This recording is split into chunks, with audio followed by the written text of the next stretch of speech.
The Battle of Kursk was a major World War II battle between Nazi Germany and the Soviet Union on the Eastern Front, fought near Kursk, about 450 kilometers or 280 miles southwest of Moscow, during July and August 1943. The battle began with the launch of the German offensive, Operation Citadel, Unternehmen Citadella, on July 5th, which aimed to eliminate the Kursk salient with simultaneous attacks from both the north and south. After the German assault stalled on the northern side of the salient, on July 12, the Soviets launched their Kursk strategic offensive operation, beginning with Operation Kutuzov, against the German rear in the north. In the south, the Soviets also initiated a massive counteroffensive on the same day, which led to one of the largest armored clashes in history, the Battle of Prokhorovka. On August 3rd, the Soviets commenced the second phase of the Kursk strategic offensive operation, with Operation Polkovodets Rumyantsev, targeting German forces on the southern flank of the salient. Background: Hitler urgently needed a decisive victory on the Eastern Front. He therefore announced Operation Citadel, which he hoped would shift the balance of power in Germany's favor after the devastating defeat at Stalingrad earlier that year. However, this plan faced opposition from one of Germany's top strategists, Heinz Guderian, who argued that attacking Kursk was unnecessary. Nevertheless, the plan was strongly supported by Kurt Zeitzler, who insisted that Germany must seize key objectives following the recapture of Kharkov in March 1943.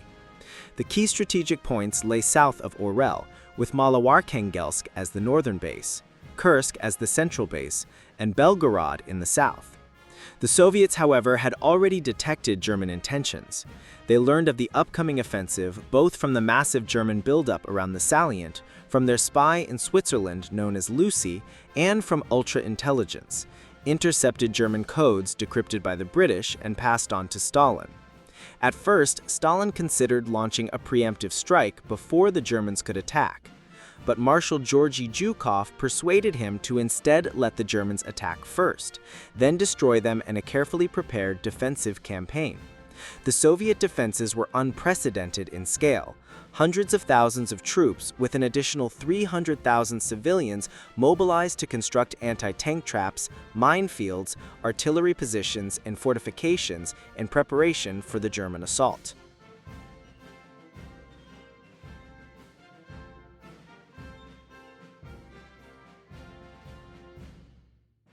The battle.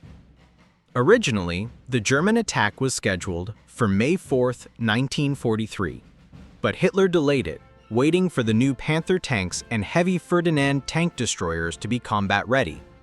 The launch date was repeatedly postponed. The next planned date, June 12th, was again delayed due to Germany's defeat in North Africa, which forced Hitler to push the operation back until early July. On the night of July 3, 1943, one day before the main assault, German troops cleared Soviet minefields by hand. Soldiers used bayonets to probe for mines, then carefully lifted them. Testimonies from engineers of the elite Großdeutschland Division reported that 10 men from the 2nd Pioneer Battalion removed as many as 2,700 mines that night, an average of 1 mine per soldier per minute. On July 4th, at 14:45 local time, hundreds of Junkers Ju-87 Stuka dive bombers from the German 4th Air Fleet attacked Soviet defenses around Butovo, a 2-mile sector. The bombardment lasted 10 minutes and was followed by massive artillery fire to clear Soviet positions. The German 3rd Panzer Corps then advanced against Soviet defenses near Sevedovka, Alexievka, and Luchanino. At the same time, the 199th Soviet Rifle Guards Regiment was struck by the 3rd Panzer Grenadier Regiment. The 11th Panzer Division captured high ground near Butovo, though further west, the 3rd Panzer Division faced fierce Soviet resistance and failed to reach its objectives until late at night. Meanwhile, the 2nd Panzer Corps launched preliminary assaults to capture observation posts critical for upcoming operations, encountering strong resistance and resorting to flamethrowers to clear bunkers. At 22:30, Marshal Zhukov ordered the Red Army to unleash heavy artillery barrages on German positions, slowing their advance. The next day, Soviet air forces struck back, bombing several Luftwaffe bases and German tank formations, inflicting heavy losses. German air counterattacks, however, also destroyed many Soviet tanks. The Northern Front. In the north, General Walter Model's 9th Army advanced into dense Soviet minefields. Hundreds of thousands of mines crippled the German advance, requiring specialized engineers and mine-clearing vehicles, assets that Model lacked. His armored forces were weaker than those committed in the southern sector, and his troops' morale was significantly lower than Field Marshal Erich von Manstein's elite formations. As a result, the northern German offensive quickly lost momentum. The Southern Front. In the south, the 4th Panzer Army and Army Detachment Kempf, commanded by von Manstein, launched the main assault with stronger forces, including 102 Tiger I tanks and 200 Panther tanks.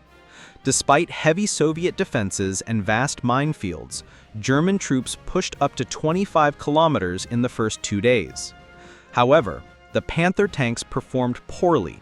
45 of the 200 broke down before even reaching the battlefield, and many others were disabled by mines once the attack began. The 48th Panzer Corps spent more time repairing tanks than fighting. By July 11th, Army Detachment Kempf had penetrated deep into Soviet defenses. Von Manstein believed he had broken through and was close to victory.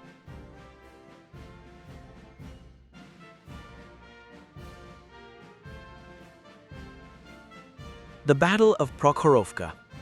On July 12th, the Germans, including Waffen-SS divisions such as the 1st SS Panzer Division, Leibstandarte Adolf Hitler, and the 2nd SS Panzer Division, Das Reich, advanced toward Prokhorovka.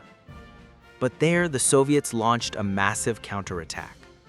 The result was one of the largest tank battles in history, with close-range duels, ramming attacks, and heavy aerial bombardments. German losses included 300 Panzer III and IV tanks, several Tiger tanks, and dozens of others badly damaged. Soviet losses were even higher, but unlike Germany, the Soviets could quickly replace their tanks. Soviet tactics versus German Tigers. Soviet T-34 tanks often had advantages in speed, armor design, and mobility. However, they were outclassed by the German Tiger I, whose powerful 88mm gun could destroy a T-34 at almost any range. To counter this, Soviet crews developed close assault tactics, swarming Tigers at short range with multiple T-34s and coordinating with anti-tank guns and artillery. German withdrawal. Ultimately, the Germans failed to break through. For the first time, German forces were decisively forced into retreat, violating their own doctrine of never withdrawing. Both Manstein and Model ordered retreats as their forces were urgently needed elsewhere. On July 17th, Hitler officially canceled Operation Citadel and ordered elite SS units to redeploy to Italy to face the Allied invasion. Only the 1st SS Panzer Division Leibstandarte Adolf Hitler was sent to Italy, leaving its equipment behind, while other units stayed on the Eastern Front. The Soviets quickly seized the initiative, launching relentless counteroffensives that recaptured much of Western Soviet territory, including the city of Kharkov in Ukraine. Aftermath. Although Germany had been pushed back, their forces still remained formidable. However, unlike the Red Army, they could no longer replace their losses. Each German division at Kursk lost between 3,000 and 3,500 trained soldiers, while total German tank and armored vehicle losses reached around 500 units. The Red Army, meanwhile, grew stronger with each passing month. Kursk marked the turning point of the war on the Eastern Front. From this point onward, the Soviets seized the strategic initiative while Germany's strength steadily declined.